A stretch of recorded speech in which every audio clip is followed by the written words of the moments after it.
Gente, olha, para quem teve paciência para esperar a gente até agora, boa noite. Muito obrigada por estarem participando aqui. Hoje é um dia assim super especial, porque são duas amigas de coração e mais de 20 anos, pelo menos, que a gente se conhece oficialmente, né? Porque eu acho que assim, a gente deve ter se conhecido em algum outro lugar nessas reencarnações assim, mas nessa aqui tem pelo menos 20 anos. E deve ter pelo menos uns 10, não, deve ter mais de 10 quase, que nós três não nos vemos juntas. É ou não é? Sim. Não é? Tem mais. Sim. Exatamente. Então, hoje é um momento histórico que todos vocês estão presenciando. O reencontro de Simone, Daniela e Andréia.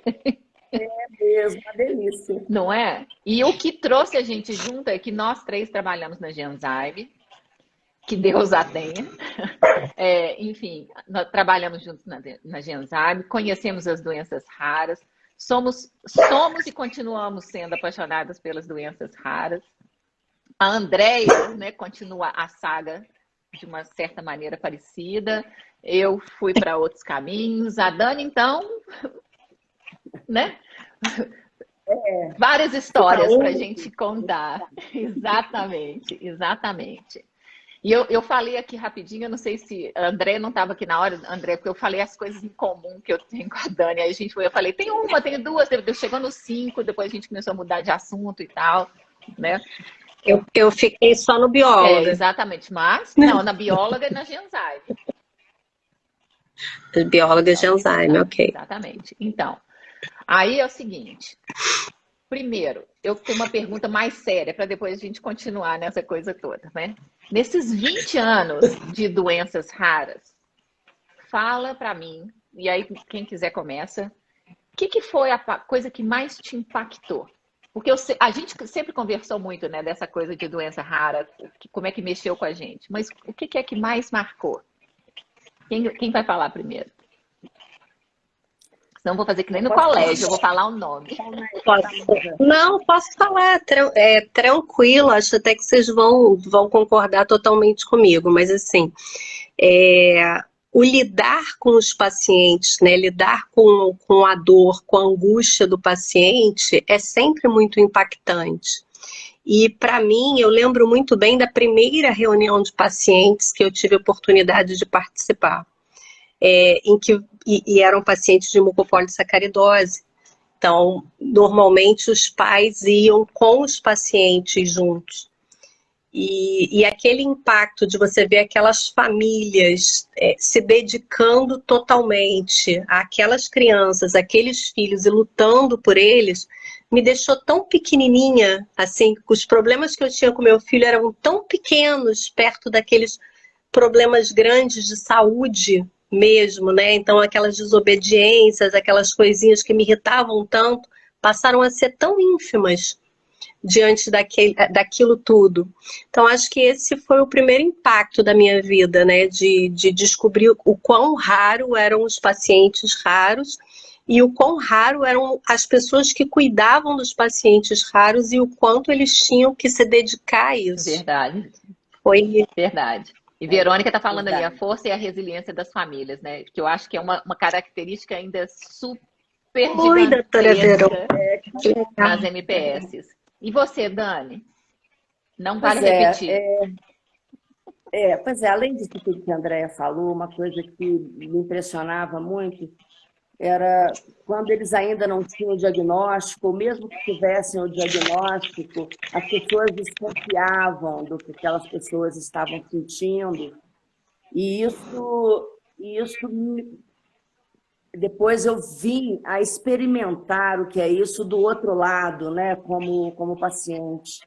Mas essa falta de apoio inicial, quando você ainda não tem um diagnóstico, você não sabe para onde, sabe, correr, você fica rodando em volta de si mesmo e não consegue chegar em algum lugar, conhecer alguém que tem essa doença. E as doenças raras, elas trazem essa angústia muito grande, né? Mesmo depois do diagnóstico, até que você, se já tiver uma associação, ótimo, mas se não tiver uma associação ainda, você vai ficar batendo a cabeça muitos anos ainda em busca de sabe, de respostas para aquilo que o seu filho tem ou aquilo que você sente.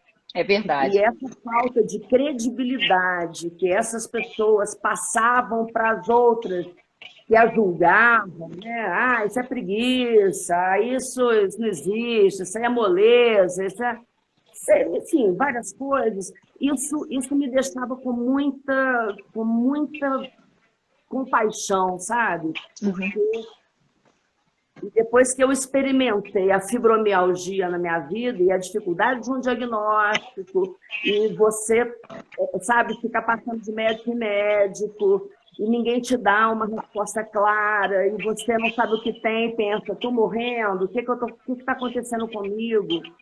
Então, assim, isso foi a coisa que mais me impactou no início do Genzyme, quando eu entrei, que eu vi aquilo, e depois que eu saí da Genzyme, já cuidando da minha saúde, tentando entender o que vinha da minha vida. Mas uma coisa complementou a outra e ajudou a outra a ter mais força, né? Depois que eu tive a experiência com os pacientes da Genzyme, eu pude olhar para mim mesmo com outro olhar, sabe? De anos. Então, eu acho que essa falta de apoio inicial, sabe? Isso é muito... Esse acolhimento, muito, né? Esse acolhimento, As pessoas buscam muito, mas pouco encontram. Encontram mais dúvidas do que respostas. Então, isso foi o que mais me impactou. Você sabe que... E é engraçado. Desculpa, é engraçado que assim, a gente que tem essa vivência de Genzyme, né, o que busca e o que marca é realmente o paciente, né, assim, é a angústia do paciente, a angústia da identificação, a angústia do tratamento, a luta, sempre vai ser isso. E eu estava até discutindo isso ainda ontem com o Roberto Fernandes, que eu continuo trabalhando com ele hoje.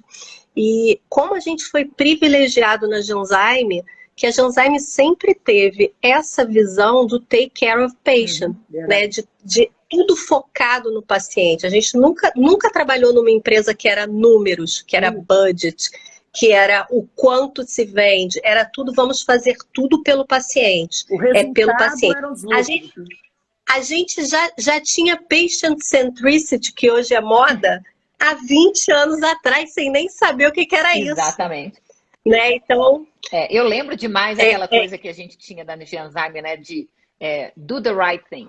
Aí eu lembro como a gente brincava, que a gente falava assim, se a gente tiver que explicar o que é do the right thing, é porque a pessoa não vai dar certo aqui.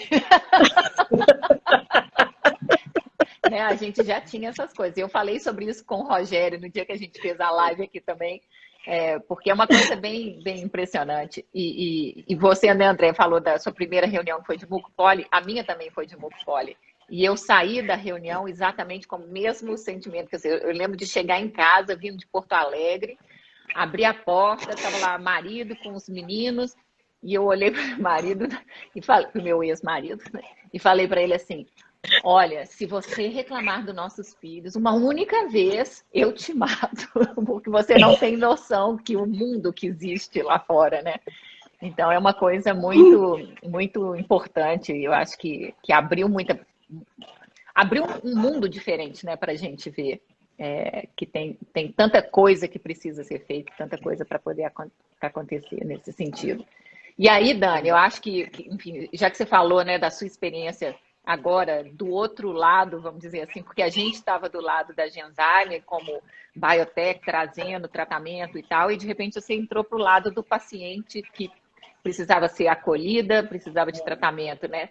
Conta um pouquinho dessa... E não tinha uma Genzyme, não tinha uma Andréia, uma Simone, uma Daniela, um Roberto, Leliana, um Vivaldi, uma Cris e tantos outros, para me dar esse suporte, sabe? Aí eu vi, meu Deus do céu, como o nosso trabalho era tão importante e como é tão importante esse tipo de trabalho no mundo, mais do que antes até, né? Onde esse mundo está tão assim, estranho, né? Muito sem amor, muito um mundo com muitas distorções de valores que a gente está vivendo nesse momento. A gente não tinha que lidar com isso naquela ocasião, né?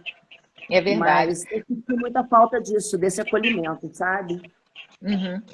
E Dani, eu sei porque a gente conversou recentemente, né? Você me contou um pouquinho da sua história com a fibromialgia e a gente, além né, das 5 coisas em comum que a gente tem, uma das coisas é a cerâmica, que quando eu resolvi sair do mundo corporativo, a cerâmica foi assim, um pouco do meu canal de reconstrução, vamos dizer assim, né, de energia, de brincar com a argila, é uma coisa bem legal. E eu sei que você faz umas coisas fantásticas, porque eu lembro de ter visto umas peças suas lindas de morrer. Como é que é essa coisa também para você de repente Pois é, descobrir a cerâmica, né? na minha vida também aconteceu assim. Quando eu saí da Janzyme, eu estava muito mal de saúde, sabe?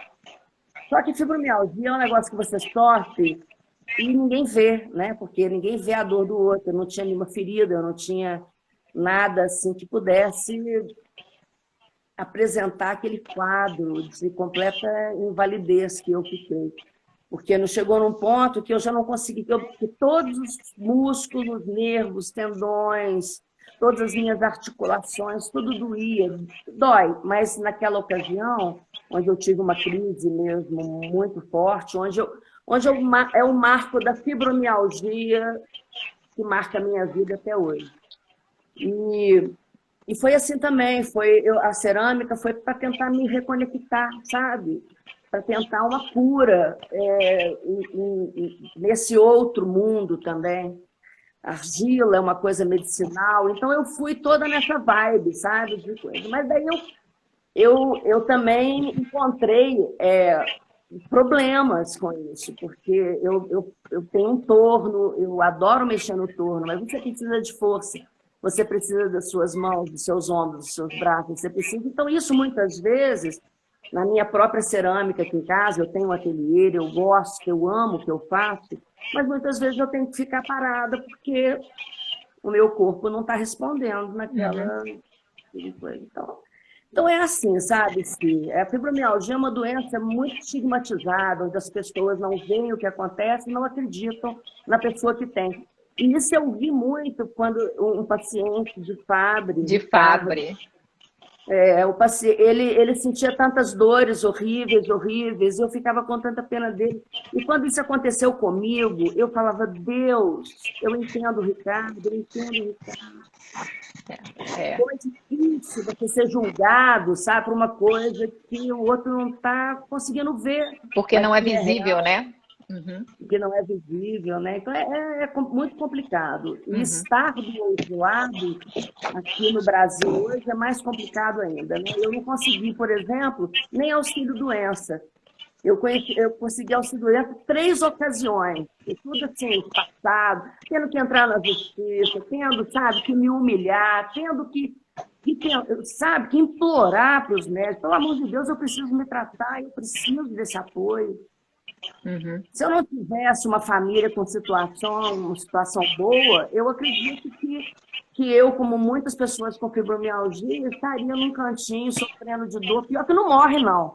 Fica ali padecendo a vida toda, fica inútil, porque você vai ficando toda cheia de dores. Se você não trata, e tratamento é caro, você não tem auxílio, então... Não é fácil a vida de paciente. Ô Dani, você sabe que você falou, né, nessa coisa de ser a doença invisível, né? Porque do Fabry a gente escutava isso o tempo todo, né? E uma das histórias que mais me marcou também foi conversando com pacientes e lendo sobre a doença de Fabry, né? E quantos que foram mandados, por exemplo, para hospitais psiquiátricos, porque as pessoas falavam, não, essa dor não existe, você está louco, então vai para lá. E ainda, né, de uma certa maneira, para complicar mais as coisas, no caso de Fabry, várias vezes a dor desaparecia, porque aí morreram as terminações nervosas todas, então a pessoa não sente mais, não é que desapareceu, né, é que foi matado. E aí, de repente, aí que confirmava a loucura da pessoa, né? Ou seja, não só você passou por aquele sofrimento todo, como depois... foi provado que tudo era verdade, que você estava era louco. E Ricardo Pires, que está aqui na live, está também para não mentir, né? Porque eu lembro da gente conversar essas coisas na época de Genzime e tal. Mas a Andrea, uma das coisas que eu lembro muito assim das conversas da gente, porque eu acho que você é uma pessoa que sempre gostou muito assim da parte da espiritualidade, sempre teve uma visão muito diferente, né? Assim, da pessoa, a pessoa vai além do corpo físico. E eu acho que essa coisa a gente escutava também muito nas doenças raras. Fala um pouquinho também assim dessa experiência sua, como é que conecta essa visão de dado clínico, enfim, você é bióloga, mas tem dado clínico de indústria, conviveu com pessoas, né, como na Genzime, com tanto funcionários quanto pessoas impactadas pelas doenças raras, mas conseguiu ver um pouquinho além disso, porque eu acho que essa parte espiritual está ficando cada vez mais importante também. Sim. Eu acho assim, eu acho que tem alguns pontos aí, né? Assim, o grande problema dos pacientes raros, ele está na sintomatologia ser muito ampla, né? Então, são pacientes que eles passam por várias especialidades sem conseguir ter uma identificação. Muito do que a Dani acabou de falar sobre o que ela passou com a fibromialgia, e é o que a maioria dos pacientes raros passam, né? Então, agora o pessoal paciente do Vidas Raras, para não te deixar mentir, tá? Só vou te avisar, cuidado como você vai falar. Exatamente. A visão, e aí essa visão holística, né? Essa visão do todo, essa visão do paciente como uma coisa toda, é que seria muito, muito importante ou muito interessante que os médicos tivessem. Eu acho que você vai lembrar bem de um paciente que foi identificado, um paciente de Fabry, que foi identificado em Cabo Frio, no Rio de Janeiro, por um oftalmo. E ele falou isso pra gente, ele falou, mas eu fui fazer o exame de lâmpada de fenda nele, porque ele reclamou que ele estava sentindo dor na mão e no pé. E ele tinha umas bolinhas vermelhas na área da sunga. E aí eu fui pesquisar tudo isso e comecei a ver que era muito além de eu ser só um oftalmo, eu tinha que ver aquele paciente como um todo, como uma coisa integral. E eu acho que a gente viu durante muito tempo na medicina cada vez mais especializações, né? Cada vez os médicos seguindo, o ortopedista tão especialista que ele é especialista só em joelhos. Se você está com um problema de pé, você vai num outro médico, né? E aí é que está a importância do Xingu, porque aí você está no ortopedista, você está com problema nas costas, mas o seu prontuário do joelho está lá no especialista do joelho. E aí você tem que ir no cardio, aí você tem que ir no gineco, aí você tem que lembrar de todo esse histórico e carregar a sua mala de exames juntos, porque você tem que ir em vários especialistas, aquela função do médico holístico, do médico como um todo, do endocrinologista, como o doutor Rogério falou, né, que se preocupava com o paciente ao longo do ano todo, ou como o doutor Ricardo aqui, como geneticista, que se preocupa com o paciente o tempo todo, foi se perdendo, né, com as especialidades. Eu acho que é o máximo que eu consigo puxar da espiritualidade, é essa coisa do holístico. Sim. E Dani, uma lembrança que eu sempre tenho de você é também da relação que você tinha com o pessoal de Gaucher, né? Sim. E até porque, enfim, a gente tinha que começar de algum lugar e começamos todo mundo de Gaucher de uma certa maneira, mas Gaucher tem as suas diferenças, né? E eu lembro, uma das coisas que eu sempre achei interessante foi, eu e a Andrea, eu acho que a gente teve esse envolvimento com Fabry super cedo, né? Quer dizer, bom, eu entrei por causa do Fabry e a Andrea logo estava no Fabry também. E Dani, eu lembro mais de você com Gaucher. E hoje eu fico pensando assim, Gaucher a gente achava que já estava tudo resolvido, né? porque tinha um medicamento que funcionava tão bem, e tinha um programa no governo que, de uma certa maneira, funcionava para Gaucher. Mas eu lembro da sua paixão, assim, o seu... sei lá, tinha hora que eu falava assim, gente, a Dani vai ter um troço, porque você ficava assim tão tocada pelas histórias, né? Você queria fazer tanta coisa para poder ter certeza que a secretaria ia comprar, que ia ter a entrega na época certa.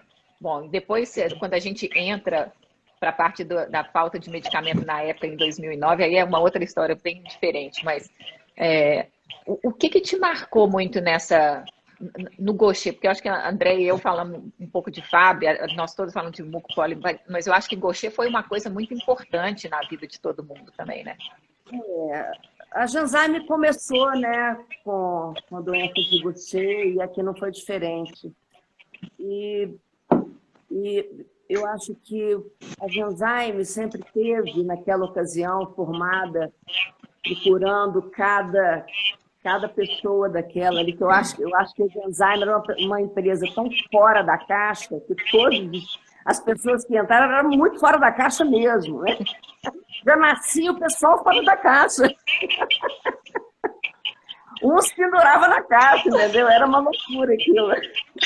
Mas a gente sempre trabalhou com muito amor de verdade, porque o doutor Rogério Vivaldi sempre falou com a alma e com o coração.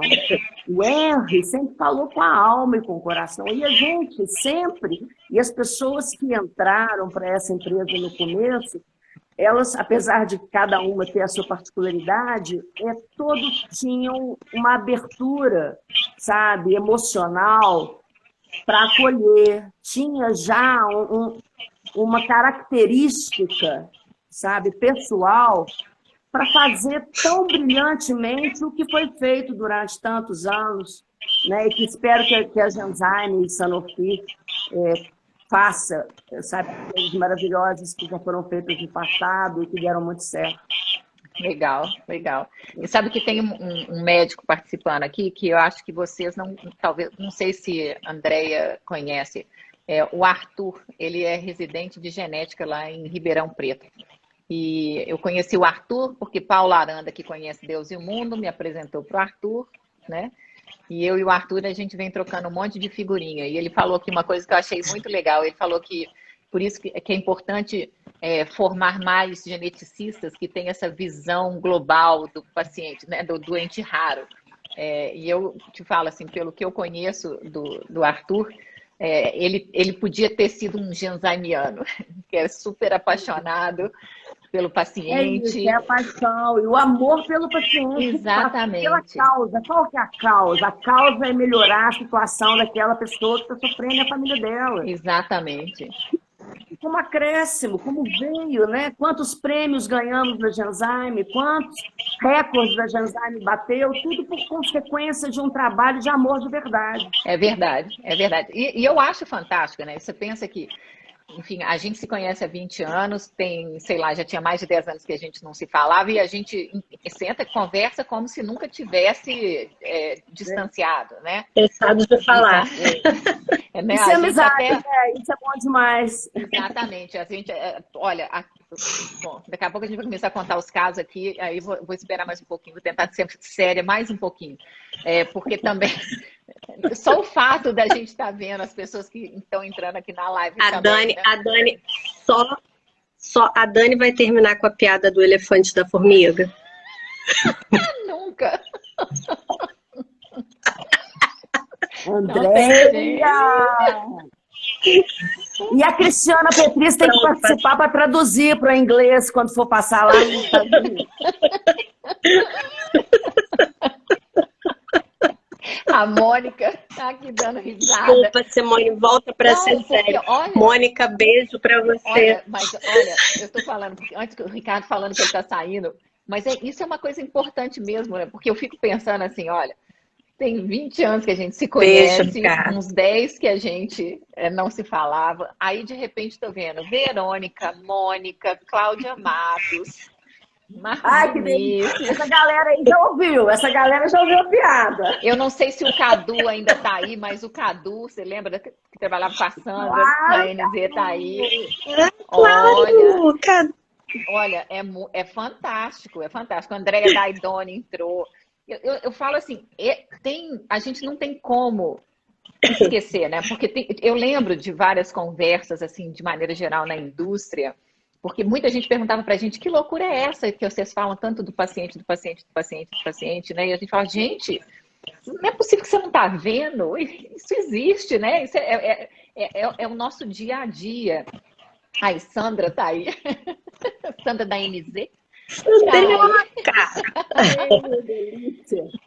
Toda vez que eu vejo o nome dela no Instagram, eu fico lendo 10 vezes. Sandroca do Curuzu. Pronto. Nunca sai rápido demais. Lelo também falando que viu a piada com tradução.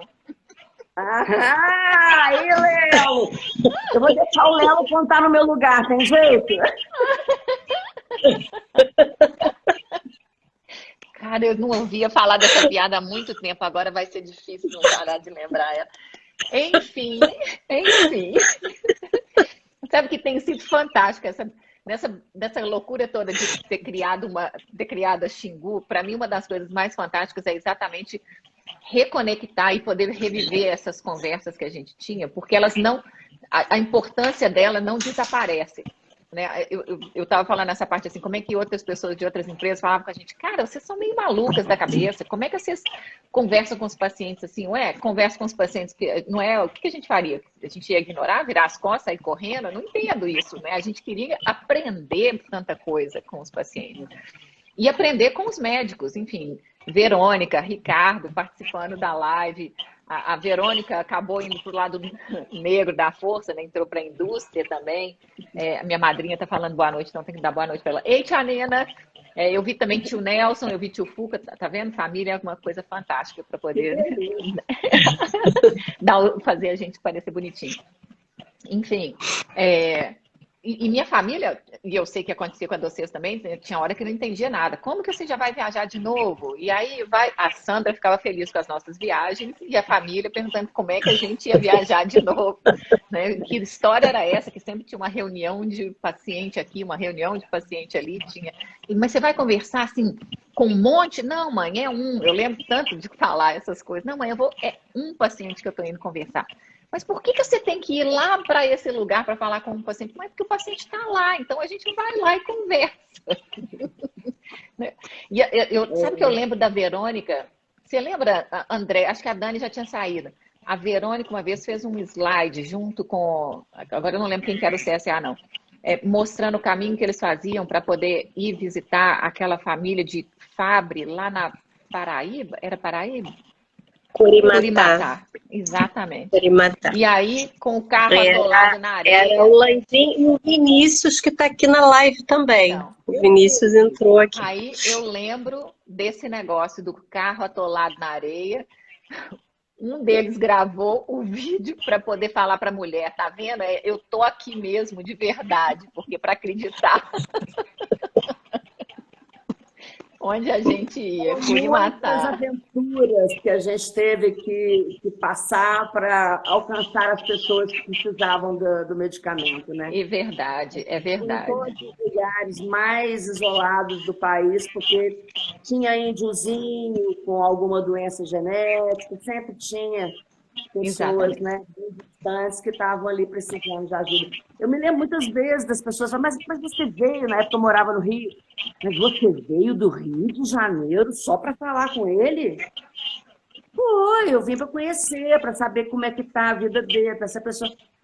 Mas você veio de lá? As pessoas também, os próprios moradores da região, familiares, você não entendiam como isso é possível, alguém se mobilizar para estar falando com uma pessoa, para estar, sabe, suportando qualquer tipo de coisa, né? Navio gaiola, vai de rede, né? Pendurada naquelas redes, balança para lá e para cá, aí você bate a perna na cabeça, a cabeça na perna dos outros, né? Não, Dani, E você sabe que eu falo que, para mim, o mais interessante dessas coisas todas, que a gente conta as histórias, tem gente que acha que a gente é louca, né? Que não deixa de ser verdade. Mas toda conversa que eu tenho, por exemplo, com a Roseli, o pessoal do Instituto Vidas Raras, eu não sei se tem algum paciente assistindo aqui a live, mas essas coisas que a gente conta, eu também não tenho dúvida que se a gente tivesse que fazer de novo, a gente faria. Eu acho que é importante.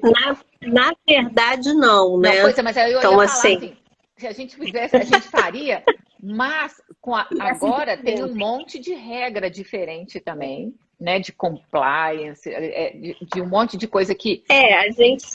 a gente fazia isso numa época que não tinha nem Sarbanes-Oxley, né? Assim, era uma época pré todas as regulamentações. Então não tinha aderência a nenhuma regra, porque não tinha as regras. Mas, André, eu acho né? que... Então as regras foram sendo criadas depois e a gente foi se adequando a isso. Então, hoje não se fala com pacientes. Hoje a associação de pacientes, ela é empoderada. A gente fala com a associação de pacientes e a associação de pacientes fala com os pacientes.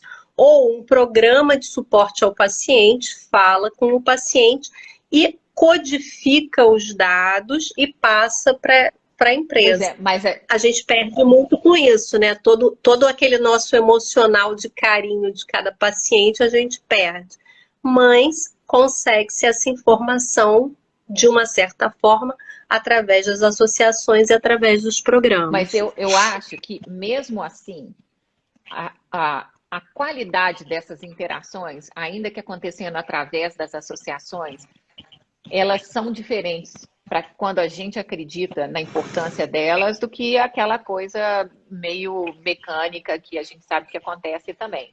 Então, por isso que eu falo assim, que se a gente tivesse que fazer de novo, a gente faria. Talvez a gente não possa fazer de novo como fazia. Mas se pudesse, a gente faria. E eu acho... Mas se ninguém estiver olhando, né? Exatamente. Mas se ninguém estivesse olhando... Não, e outra coisa que eu falo, que é o seguinte...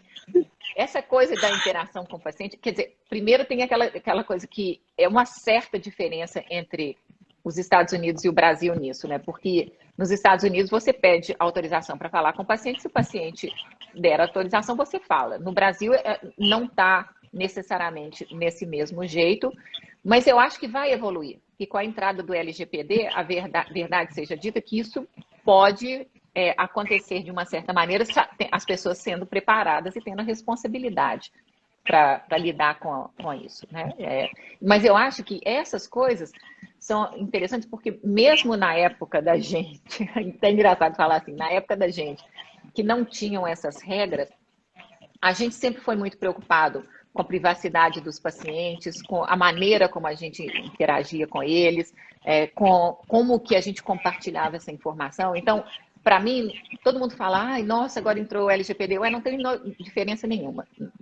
Né? O respeito está sempre prevalecendo nessas relações e assim por diante. Então, eu acho que essa coisa, regra existe e é ótimo que exista, mas as regras também podem gerar relações de qualidade, desde que as pessoas estejam preparadas para poder lidar com elas. Né? Então, eu acho que isso é uma coisa bem legal. Agora, olha só, a gente tem mais 9 minutos, né? Então, eu sei que a gente precisa de conversar algumas outras coisas. E eu lembro, uma das coisas assim que a gente sempre conversava muito era aquelas festas, né? Porque a gente falou do paciente, mas tinha as festas também, quando a gente organizava o Congresso Brasileiro de Genética, né? Olha, Ana Cláudia Batista está na live. Aninha! Fala sério, essa deve ter uns 15 anos. Saudade! Ela já chegou na hora da festa. Na hora da festa. Era para falar nela. Exatamente. Mas aqui, por falar, né, em festa, a gente tinha os congressos e até a mesma relação com os médicos era diferente. A gente podia bater papo com os médicos. A Verônica falando que a festa de Porto Alegre foi inesquecível. Qual delas? Inesquecível! Né? Ou seja, se eu for começar a falar do Brasileiro de Genética em Porto Alegre, ou então do Congresso de Renagel em Brasília, né? Da cama dos ursinhos, né? A cama toda juntinha dos ursinhos, né? Dormindo todos juntinhos. A Dani fazendo um pedido no quarto. Também não Agora eu não me lembro, não. Você vai ter que contar. Como era o nome daquele negócio? Ice Vodka. Não era? Não tinha. Não, você lembra disso, André? Porque você estava lá. Não. Eu não estava, não. Você estava lá. A amnésia alcoólica, eu não estava, não. Você estava lá. Você estava lá. Vou te avisar que você estava lá quando a gente pediu comida japonesa e a Dani foi pedir mais ice. Como era o nome? Ice Smirnoff. Smirnoff Ice. Era Smirnoff Ice o nome do negócio. Ice vodka, ice, Smirnoff Ice. Deu uma Smirnoff. Ai, o Ice. E o Ice. Eu vou logo falar que depois vai chegar num determinado momento que a gente vai cortar essa coisa toda. Não vou gravar toda a live para poder, né, manter tudo. Que bom, né? Mas essas coisas eu acho que eu vou guardar para um outro momento, porque senão essa coisa vai desandar muito. Vai desandar muito. Porque no final a gente trabalhava muito, mas a gente também se divertia, né? Então, eu acho que essa é uma coisa melhor ainda, mais ainda. Exatamente. E eu acho que tem essa parte da gente trabalhar muito é uma coisa que eu acho legal, assim. Eu não conheço nesse espaço que a gente vive de doenças raras quem não trabalha muito. E eu queria falar uma coisa com vocês, porque, obviamente, Dani, eu vi sua mãe e fiquei pensando nessa coisa, né, do papel da cuidadora e do cuidador nas doenças raras, é uma coisa super importante. Eu acho que todas nós passamos, de uma certa maneira, por relações importantes, onde a gente conheceu esses cuidadores e essas cuidadoras. E eu estou falando hoje especialmente cuidador, porque meu tio, que está assistindo, na última vez que eu falei de cuidadoras, enchi a bola das mães, ele falou, não, você não falou dos pais, dos maridos, que também são cuidadores. Então, tio Nelson, estou aqui falando que também parabéns, tem os cuidadores, que são ótimos. Depois eu vou cobrar dele, porque se ele já tiver saído e não estiver escutando, depois eu cobro, porque ele nem escutou eu falar. Mas, então, vamos, assim, antes da gente encerrar aqui, vamos falar um pouquinho de cuidadores, porque para mim, uma das coisas que mais me deixa maluca é saber que tem um monte de cuidador fazendo coisas fantásticas que também esquece de se cuidar. E aí, como é que fica? Agora vocês podem falar um pouquinho, porque eu já falei demais. Primeiro, assim, a gente tem que ressaltar os cuidadores que realmente assumem, né? Porque a gente sabe que tem muitas doenças raras em que o casal acaba que se separa quando descobre que tem um filho com a doença. Uhum. Quando não é a maioria que acontece isso, e acaba que é a avó que cuida, a tia que cuida, né? Então, quando tem o cuidador ou a cuidadora, já é sensacional. O outro ponto, a grande maioria acaba ficando com um encargo muito maior de uma pessoa só. Ela acaba tomando aquilo para si, abraçando aquela causa e pegando total para encher de cuidados aquela criança, aquela pessoa, aquele paciente. E com isso, realmente esquece de si. E aí a gente tem até uma pessoa aqui na live, que é a Roseli, que esquece de si, em termos de se cuidar, para cuidar de todos os outros, né? De todos os outros. Diz ela que a gente vai fazer uma live de cuidadoras que se cuidam. Pode anotar aí, porque eu já gravei esse negócio. Uhum. Perfeito. E isso é uma questão bastante complexa e bastante complicada, né? Assim, que merecem políticas públicas especiais para isso, mas que é a utopia e o sonho de todo mundo que trabalha com advocacy seriam boas políticas públicas, né? A Dani chegou a ressaltar que a dificuldade dela receber o benefício para ela, quanto mais um benefício para um cuidador, ou para um paciente ter um cuidador ou um cuidador extra. Uhum. Então, assim, é uma dos grandes problemas que o Vocês estão paciente me enfrenta, ouvindo? com certeza. Estamos te ouvindo sim, Dani. Estamos Não te estou ouvindo ouvindo. nada. Nós estamos te ouvindo. É a Pois é. idade, a idade faz isso com as pessoas. Não sei o que É foi. muito difícil quando chega assim, a idade Calma, uma de cada baixa. vez que eu tenho que ler pessoa- lábios. Eu tô falando, isso não vai dar certo. Caraca, não sei o que aconteceu, gente. Isso não vai dar certo. Ainda bem que só faltam 3 minutos, porque daqui a pouco ela vai começar a cantar. Você lembra aquela música que ela cantou, que virou um sucesso mundial? Ah lá, sumiu, caiu até o telefone. Caiu o negócio. Não tô entendendo, mas caiu o telefone, cara. A gente tá vendo. Ah, agora apareceu um fundo mais bonitinho. Eu não tô ouvindo nada. Que droga. Ô, gente, me perdoe. Eu não tô... Nessa hora eu vou ter que botar assim depois. Bip, bip. Dani.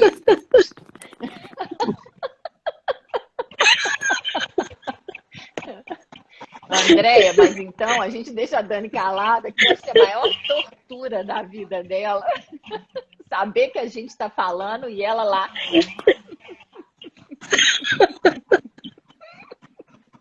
Escreve.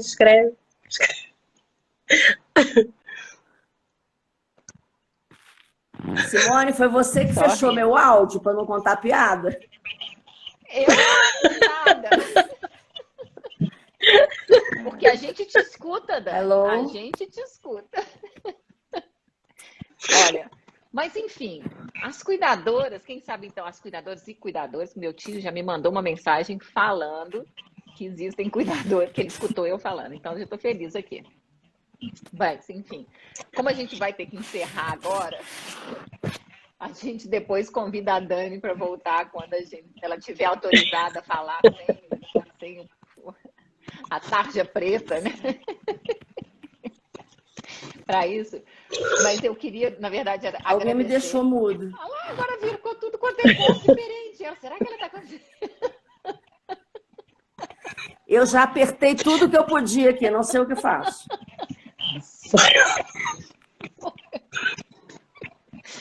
A gente vai dar tchau agora. Nós estamos dando tchau. Gente, olha, a Dani sendo a Dani. tchau. Não tem como. Obrigada. Amei a live. Dani sendo inesquecível. Ela continua a única. A única.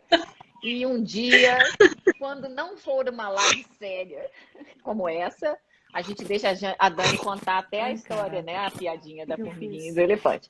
Não hoje. Não. Então, olha, muito obrigada. Obrigada ainda por ultrapassar várias dificuldades tecnológicas que a Dani agora está enfrentando. E muito obrigada por terem participado aqui com a gente. A gente vai fazer mais dessas. Obrigada a Eu vou você, ter que Sim. ouvir Obrigada a todo depois mundo a que live, esse assistiu. finalzinho, para poder entender o que aconteceu. Não, e o pior é que ela não para de falar. O Léo estava... Não, Andréia, você tá me zoando? Que assistiu. É uma delícia, assim, relembrar tudo. E é muita memória que É isso vem. mesmo. E assim, é uma carreira, né? Com certeza. É uma carreira Com construída. certeza. É de menino pequeno Obrigada, Tia. a filho careca, né? Não é? Ó. Obrigada, gente.